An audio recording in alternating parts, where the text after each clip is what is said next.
नमस्ते मित्रों, सभी को जय श्री राम। आज हम जानेंगे जय भीम जय मीम का नारा लगाने वाले संत रविदास जी को भी समझ लीजिए। आज जय भीम जय मीम का नारा लगाने वाले दलित भाइयों को आज के कुछ राजनेता कठपुतली के समान प्रयोग कर रहे हैं। यह मानसिक गुलामी का लक्षण है। दलित मुस्लिम गठजोड़ के रूप में बहकाना भी इसी कड़ी का भाग है। आजकल संत रविदास जी के अनेक चित्र अम्बेडकरवादी संस्थाओं से मिलते हैं। उन पर संत रविदास के साथ बोधिसत्व लिखा होता है। उनके चित्रों में उन्हें महात्मा बुद्ध के साथ दिखाया गया है।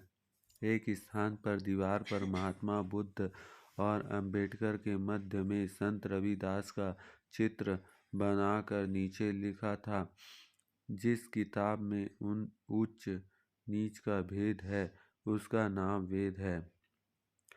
जिस किताब में सब समान है उसका नाम संविधान है। यह एक साजिश है।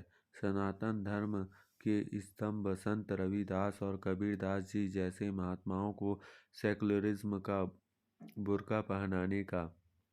दलित समाज में संत रविदास जी का नाम प्रमुख समाज सुधारकों के रूप में स्मरण किया जाता है। आप जटाव या चमार कुल से संबंधित माने जाते थे।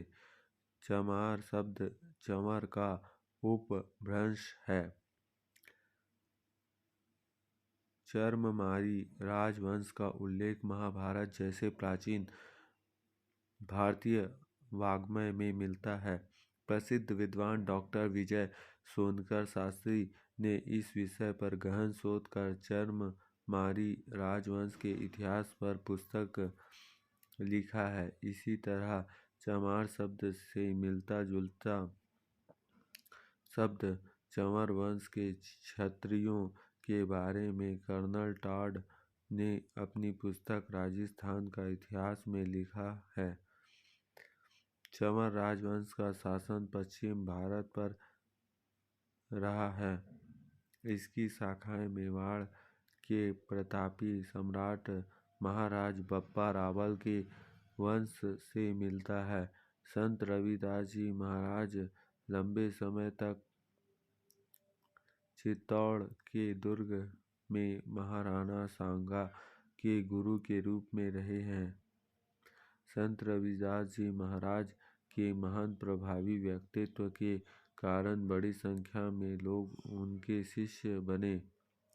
आज भी इस क्षेत्र में बड़ी संख्या में रविदासी पाए जाते हैं।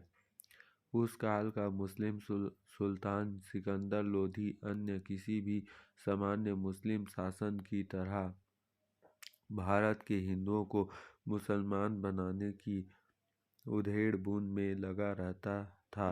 इन सभी आक्रमणकारियों की दृष्टि गाजी उपाधि पर रहती है।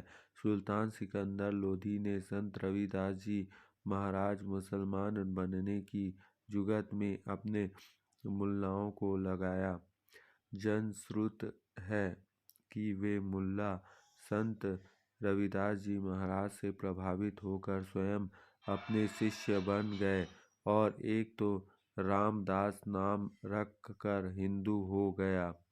सिकंदर लोधी अपने षड्यंत्र की यह दुर्गति होने पर चिढ़ गया और उसने संत रविदास जी को बंदी बना लिया। उसके अनुयायियों ने को हिंदुओं के सदैव से निषिद्ध खाल उतारने, चमड़ा जमाने, जूते बनाने के काम में लगाया। इसी दुष्ट ने चंवर वंश के क्षत्रियों को अपमानित करने के लिए नाम बिगाड़कर चमार संबोधित किया। चमार शब्द का पहला प्रयोग यहीं से शुरू हुआ।